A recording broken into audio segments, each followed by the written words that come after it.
Voilà Emmanuel Macron. Donc ça répond à votre question, Sylvie Bermann, présidente de l'Union européenne, donc encore en exercice, qui est reçu en dernier. On attend évidemment cette image. Ulysse Gosset, vous êtes avec nous en direct de Kiev. Vous accompagnez le chef de l'État. C'est une image très forte. On voit le président Zelensky toujours en t-shirt. Certainement un signal envoyé au monde d'un président dans un pays en guerre, entouré de ses dirigeants européens. C'est une image et vous la regardez en direct et vous la partagez avec nous sur BFM TV, cette image. Donc cette image très forte, image historique, Ulysse Gosset. Oui, c'est la rencontre de l'Ukraine avec une partie de l'Union européenne, avec la France, l'Allemagne, l'Italie, la Roumanie.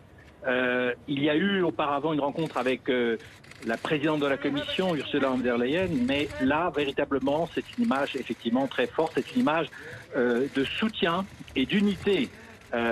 Soutien de la France, soutien de l'Union européenne, unité de l'Union européenne, avec le président roumain qui incarne, vous savez, le flanc orientale de l'OTAN, la Roumanie qui est à la frontière et qui est donc directement exposée, qui voit les réfugiés ukrainiens arriver et où se trouvent des forces françaises d'ailleurs, quelques 500 hommes qui sont là pour réassurer la protection des pays de l'OTAN en cas d'agression d'un pays ennemi. Donc oui, image très forte au palais Mariinsky, avec ce président ukrainien, symbole de la résistance, symbole de cette Ukraine qui n'a pas voulu plier. Vous savez qu'on avait dit à Zelensky, si vous voulez, vous pouvez être exfiltré. Les Américains le lui ont proposé. Il a refusé.